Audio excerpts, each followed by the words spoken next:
नमस्कार दोस्तों आपने अभी बहुत ही रिसेंटली देखा होगा कि बहुत ज़्यादा अकाउंट्स हैक हो रहे हैं। बहुत ज़्यादा लोगों की जो डिटेल्स हैं, लोगों की जो इन्फॉर्मेशन है, पर्सनल इन्फॉर्मेशन, वो बहुत ज़्यादा लीक हो रही है। यूट्यूब अकाउंट्स हैक हो रहे हैं, इंस्टाग्राम अकाउंट्स हैक हो रहे हैं, सोशल मीडिया पे लोगों के अकाउंट्स हैक हो रहे हैं, जो कि बहुत ईजिली हैक हो रहे हैं। पता नहीं कैसे लोगों के पास ना OTP आ रहा है ना कुछ आ रहा है। तो इससे कैसे बचें, कैसे जो सामने वाला हैकर है, जो थर्ड पार्टी है, वो कैसे हमारा पासवर्ड ना जान पाए, या फिर अगर वो जान भी जाए तो कैसे हम उससे एक मेजर लेके बच सकते हैं।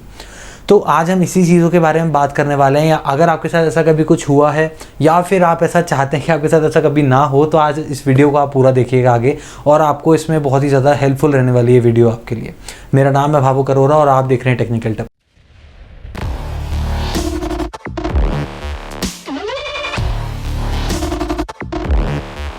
जो दोस्तों सबसे पहला जो एक मेजर है जो हमको लेना चाहिए वो ये है कि जो पासवर्ड्स हैं, हमारा जो पासवर्ड है वो सबसे पहले तो इजी पासवर्ड ना रखें। इजी पासवर्ड से मेरा मतलब है आपका नाम, आपका डेट ऑफ बर्थ, आपका सर नेम, आपका कोई पेट नेम हो गया, या फिर ऐसा कोई भी नाम जो कि बहुत इजीली गेस हो सकता है, बहुत इजीली जो हैकर है वो गेस कर सकता है। ये जो है सबसे पहली बात है। और उसी के अंदर एक और जो चीज़ है वो ये है कि आप आपके जितने भी अकाउंट्स हैं, जितने भी आप अपने सोशल मीडिया अकाउंट्स हैं, आपके पर्सनल अकाउंट्स हैं, या आपके कहीं इंपॉर्टेंट एजुकेशनल अकाउंट्स आपने कहीं बना रखे हैं, ऑफिस का आपका अकाउंट है, तो उसमें ऐसा कुछ आप पासवर्ड लगाइए जो कि आपके पिछले या फिर ऐसा किसी दूसरे अकाउंट से सिमिलर ना हो। बिकॉज अगर लेट्स से आपकी 2 जीमेल आईडीज़ हैं और आपने दोनों के सेम पासवर्ड लगा रखे हैं इसलिए ताकि आपको याद रहें, तो लेट्स से अगर आपकी एक जीमेल आईडी हैक हो जाती है और उसके बाद आपकी दूसरी जीमेल आईडी है जो कि आपकी पर्सनल जीमेल आईडी भी हो सकती है, अगर वो भी हैक हो सकती है ईजिली, क्योंकि उसको उसका पासवर्ड जब पता चल गया हैकर को, तो वो दूसरी वेबसाइट पे भी ईजिली लॉगिन कर सकता है। उससे सबसे बड़ी प्रॉब्लम क्या होगी कि आपका एक अकाउंट, एक जितनी भी आपकी इन्फॉर्मेशन थी वो तो सेंसिटिव इन्फॉर्मेशन लीक हो ही गई, और साथ साथ क्योंकि हमारा पासवर्ड सेम था तो दूसरी इन्फॉर्मेशन भी गई। तो इसका बहुत ही ज़्यादा ध्यान रखें कि हर अकाउंट का पासवर्ड अलग अलग रखें। अब आप सोच रहे होंगे कि इसको कैसे स्टोर कहाँ करें हम, क्योंकि हम भूल जाते हैं, तो उसके बारे में भी मैं आने वाली वीडियो में भी आके डिस्कस करने वाला हूँ। सेकेंड पॉइंट की तरफ चलते हैं। तो सेकेंड पॉइंट ये है कि आपके कंप्यूटर में जितने भी आपकी एप्लीकेशंस हैं, जितने भी आपके सॉफ्टवेयर्स आप यूज़ करते हैं डेली रूटीन में, जो आपके जो मेजर सॉफ्टवेयर यूसेज जो है डेली आप जो भी यूज़ करते हैं, उनको हमेशा अपडेटेड रखिए, including the antivirus and firewall. तो इससे मेरा मतलब ये था कि आपके पास जितने भी सॉफ्टवेयर हैं, फॉर एग्जाम्पल आपने ले लिया आपका एक मीडिया प्लेयर हो गया, आपकी कोई ऑफिस का आउटलुक हो गया, फॉर एग्जांपल आपका टीम्स हो गया, या कम्युनिकेशन का कोई सॉफ्टवेयर हो गया, आप जनरल जो भी यूज़ करते हैं, क्रोम हो गया, क्योंकि क्रोम भी आप सबसे ज़्यादा यूज़ करते हैं इंटरनेट को एक्सेस करने के लिए, इंटरनेट एक्सप्लोरर हो गया। ये सारे जितने भी सॉफ्टवेयर, जितनी भी एप्लीकेशन हैं, ये सारी अपडेटेड होनी चाहिए आपकी लेटेस्ट वर्जन में। अपडेटेड क्यों होनी चाहिए? क्योंकि जो भी सॉफ्टवेयर जो हैं, जो सॉफ्टवेयर बनाते हैं, वो क्या करते हैं कि जो पैचेस होते हैं वो रिलीज़ कर देते हैं आपके सॉफ्टवेयर के लिए। तो उससे पैचेस रिलीज करने से क्या होगा, पैचेस में सब कुछ ये कंसिडर किया जाता है कि लेट्स से अभी थोड़े दिन पहले, 1 महीने पहले एक वायरस आया था, तो वो जो वायरस है उससे बचने के लिए इन एप्लीकेशंस में पैचेस ऑलरेडी रिलीज कर दिए जाते हैं। उस पैचेस मतलब एक ये कह लें कि प्रिकॉशन लेने के लिए ऐसा कुछ कोड लिख दिया जाता है कि वो जो वायरस है वो इस सॉफ्टवेयर या इस एप्लीकेशन को इम्पैक्ट ना करे। तो उसके लिए जो है पैचेस आते हैं, और पैचेस तभी आएंगे जब आप उसको अपडेट करेंगे। तो इसलिए सबसे पहली बात, जो सॉफ्टवेयर है वो हमेशा आप अच्छा सॉफ्टवेयर, अच्छे से मेरा मतलब है कि बाय करके ही यूज़ करें मेजरली, और अगर बाय नहीं भी कर रहे हैं तो एटलीस्ट उसको अपडेट तो करें, क्योंकि अपडेट करेंगे तो पैचेस आएंगे, और पैचेस आएंगे तो आप सेफ हैं। कोई भी जो वायरस है वो किसी लूप होल की ढूंढ के बैकडोर से आपके उसके जो कंप्यूटर है, जो मोबाइल फ़ोन है, उसके अंदर नहीं आ सकता। तो अब जब हम एप्लीकेशन या किसी सॉफ्टवेयर की बात कर ही रहे हैं, तो अब ये हमको ज़रूर ध्यान में रखना है कि वो जो सॉफ्टवेयर है, वो जो एप्लीकेशन है, वो एक ऑथेंटिक सोर्स से डाउनलोड की जा रही है। ऐसा नहीं होना चाहिए कि आपने किसी नॉन ऑथेंटिक सोर्स से, या फिर लेट्स से माइक्रोसॉफ्ट का प्रोडक्ट है और आपने किसी और वेबसाइट से जाके डाउनलोड कर लिया, जबकि माइक्रोसॉफ्ट उसको अवेलेबल करा रहा है अपनी वेबसाइट के ऊपर। तो क्यों हम दूसरी वेबसाइट पर जाके, अलग अलग दूसरी वेबसाइट्स पर जाके कर रहे हैं डाउनलोड, जबकि आपको ये पता होना चाहिए कि अगर आप किसी और वेबसाइट से डाउनलोड करते हैं और अगर उन्होंने उस प्रोग्राम के अंदर कोई कोड चेंज कर लिया होगा या कर दिया होगा और आप वहाँ से डाउनलोड करते हैं, तो जब भी आप उस सॉफ्टवेयर को रनिंग कंडीशन में रखेंगे, आपका जो भी डेटा है, जिस हिसाब से भी वो सॉफ्टवेयर कॉन्फ़िगर किया गया है हैकर द्वारा, वो ईजिली सारा डेटा जो है आपका चला जाएगा उस हैकर के पास विदाउट आपको पता चले। आपको बस इंटरनेट से कनेक्ट होना चाहिए और वो सॉफ्टवेयर होना चाहिए, और वो ईजिली आपका जो पूरा लैपटॉप है, आपका पूरा मोबाइल फ़ोन है, वो एक्सेस कर सकते हैं, जो कि बहुत ईजीली आजकल कर लेते हैं। ऐसा भी नहीं कि बहुत ही अच्छा हैकर होना चाहिए, कोई भी घर बैठे बैठे गूगल से सीख सकता है ये चीज़ कि कैसे आपको हैक किया जाए यूजिंग एन एप्लीकेशन आपके कंप्यूटर में बिल्ड करके।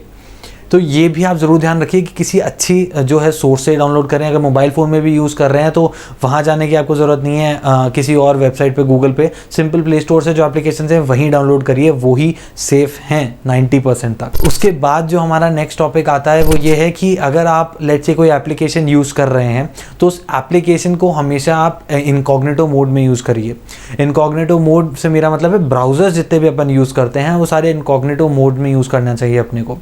उससे क्या फ़ायदा होगा भाई? उससे फ़ायदा ये होगा कि जब इनकॉग्निटो मोड में अपन हैं तो पहली बात तो वो हमारी हिस्ट्री सेव नहीं कर रहा, वो हमारे पासवर्ड सेव नहीं कर रहा, वो हमारी कुकीज़ जो हैं जो भी वेबसाइट्स की वो सेव नहीं कर रहा। तो उससे क्या हुआ? उससे ये हुआ कि हमारा जो डेटा है वो सेफ़ रहेगा, सामने जो वाला जो हैकर है वो हम तक पहुँच नहीं पाएगा क्योंकि उसको पता ही नहीं है कि हम किस IP से आए हैं और किस IP से जा रहे हैं। तो ये भी एक बहुत ही इंपॉर्टेंट चीज़ है कि इनकॉग्निटो मोड में यूज़ करिए। उससे एक और चीज़ ये हो रही है कि लेट्स से उसने कोई बग डाल रखा है आपके क्रोम के अंदर या फिर आपके किसी ब्राउज़र के अंदर और आप ब्राउज़र पे जाके प्राइवेट इन्फॉर्मेशन कुछ शेयर कर रहे हैं या फिर ये कह लें आप अपनी बैंक की वेबसाइट ही एक्सेस कर रहे हैं, तो वो जो बैंक की आप वेबसाइट एक्सेस कर रहे हैं तो उसमें प्रॉब्लम ये हो जाएगी कि भाई हम बैंक की वेबसाइट एक्सेस कर रहे थे, हमने पासवर्ड डाला और उसने कोई क्रॉलर लगा रखा था या फिर कीजन करके कुछ लगा रखा था, जो कि हम जो भी एंटर कर रहे थे वो सब कुछ वहाँ उसके पास स्टोर हो रहा था। उसको हमारा पासवर्ड पता चल गया, उसको हमारा बैंक की ID पता चल गई, ये दो चीज़ें पता चल गई, तो उसको बस OTP तक पहुँचना है, वो भी उसने आपके फ़ोन में अगर कोई सॉफ्टवेयर डाल दिया तो आप फंस गए, जैसे कि मैंने आपको पहले समझाया।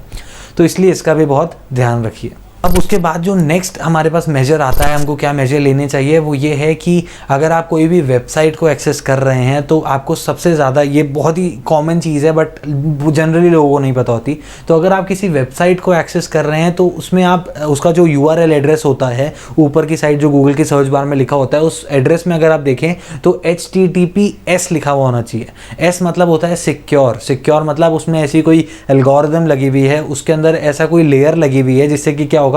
जो डेटा है आपका, जो भी डेटा जा रहा है या फिर वहाँ से जो डेटा आ रहा है वो एनक्रिप्टेड होगा। तो उससे ये है कि आपका अगर बीच में कोई थर्ड पार्टी बैठी भी है, कोई हैकर बैठा भी है, तो वो उसको डायरेक्टली हैक नहीं कर पाएगा। उसके लिए उसको थोड़ी स्किल्स चाहिए, उसको और ज़्यादा अच्छी स्किल्स चाहिए उस चीज़ को हैक करने के लिए। वेराज अगर अपन HTTP की बात करें तो वो सिक्योर्ड इतना नहीं है, वो इसलिए क्योंकि उसमें कोई ज़्यादा बड़ा इनक्रिप्शन नहीं है, वो इनक्रिप्शन ईजिली ब्रेक किया जा सकता है। और जैसे ही वो इनक्रिप्शन ब्रेक हुआ, आपने जो भी अगर आप कोई डेटा भेज रहे हैं, फॉर एग्जांपल आपने अपनी ID पासवर्ड भेजा, तो वो बीच में एक सिंपल अपना कुछ भी बीच में कोड डाल के, बीच में कुछ भी आपका SQL इंजेक्शंस होते हैं बहुत सारे, कोई इंजेक्ट करा उसने अपना कोई एप्लीकेशन और उससे आपका जितना भी डेटा है वो सारा बाहर फैच कर लिया, जो कि बिल्कुल सही नहीं है क्योंकि वो आपका पर्सनल डेटा है। तो ये भी जो है एक बहुत ही आपको ध्यान रखने वाली चीज़ है। उसके बाद जो हम आते हैं वो है कि जब भी हम अगर ऐसे कोई हमारे पास एप्लीकेशन है या फिर हमारे ये कह लें कि हम इंस्टाग्राम यूज़ कर रहे हैं, यूट्यूब यूज़ कर रहे हैं, हमारा कोई हमारे ऑफिस की कोई एप्लीकेशन है, तो ऑथेंटिकेटर जो कि एक 2 स्टेप वेरिफिकेशन का मेथड है वो ज़रूर यूज़ करिए। उससे होता क्या है कि आपने अपना पासवर्ड डाला, वो था first step verification. Second step verification क्या हुआ कि अब वहाँ से जो कि जहाँ पर आपने लॉगिन करा है वो आपके ऑथेंटिकेटर एप्लीकेशन पे, जो कि एनक्रिप्टेड एप्लीकेशन है, उससे जो डेटा आता है वो जाता है, वो बहुत ही एनक्रिप्टेड होता है, उसको ईजिली कोई हैक नहीं कर सकता। तो जैसे ही आपने उसको जैसे ही आपने वहाँ पर क्लिक किया कि पासवर्ड आपका ऑथेंटिकेट हुआ, ठीक है, सही है, फिर आपके पास क्या होगा कि एक OTP आएगा, एक कोई टेक्स्ट आएगा जो कि आपके मोबाइल फ़ोन पे आएगा, आपके नंबर पे आएगा। तो वो हो गया 2 स्टेप वेरिफिकेशन। 2 लेवल पे हमने वेरीफाई कर लिया कि भाई बहुत ही बढ़िया, अब हमारे पास सेकंड आया, OTP डाला और हमने लॉगिन कर लिया। उससे हुआ क्या कि पासवर्ड अगर उसने मेरा हैक कर भी लिया तो मेरे पास एक OTP आना बहुत ज़रूरी है, जो कि मेरे ऑथेंटिकेटर ऐप पे आएगा, जो मेरे फ़ोन में इंस्टॉल्ड है। तो अगर मेरा फ़ोन सेफ है, मेरे पास वो एप्लीकेशन है, तो मेरा जो अकाउंट है वो एटलीस्ट 50 to 60% तो सेफ़ है ही। बाकी अगर आप कुछ गलती कर देते हैं, जो पीछे वाले जो मैंने बताए सारे वो मेजर्स नहीं लेते हैं, तो भी आपके हैक होने के चांसेस बढ़ जाएंगे। तो ये भी एक बहुत अच्छा ऑप्शन है जो कि 2 स्टेप वेरिफिकेशन है, और आजकल ये हर वेबसाइट या फिर हर एप्लीकेशन पे हम कह सकते हैं अवेलेबल है। जो लास्ट है, जो एक बोनस टिप है, वो ये है कि जब भी आप अपना कोई पासवर्ड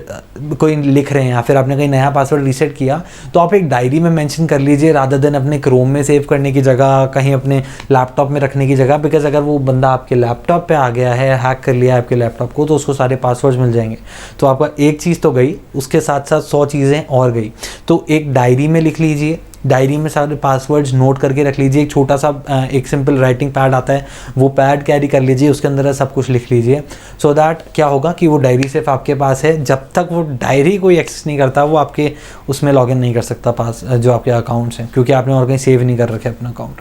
तो ये एक और जो चीज़ थी, ये भी बहुत ध्यान में रखने वाली चीज़ है। अगर आपको ये वीडियो पसंद आई हो, आपको लगा हो कि इस वीडियो ने आपको कहीं ना कहीं हेल्प किया है, तो इस वीडियो को लाइक ज़रूर करिएगा, शेयर करिएगा उन लोगों के साथ जिसको आपको लगता है कि ये चीज़ पता होनी चाहिए, अपने पेरेंट्स के साथ, अपने छोटे भाई बहन के साथ, जिनको ऐसा हो सकता है कि इनको ये सारी इन्फॉर्मेशन नहीं पता हो, जिन्होंने अभी ही टेक्नोलॉजी यूज़ करनी स्टार्ट की हो, तो दैट वो ऐसे ही किसी वेबसाइट को हैक नहीं, ऐसे ही किसी वेबसाइट पर जाके अपना जो डेटा है वो ना गवा दें। जितने भी इतने सारे हैक्स हो रहे हैं, इतने सारे वायरसेस आ रहे हैं, उनसे आप बचे रहेंगे। सब्सक्राइब करिएगा हमारे चैनल को। धन्यवाद।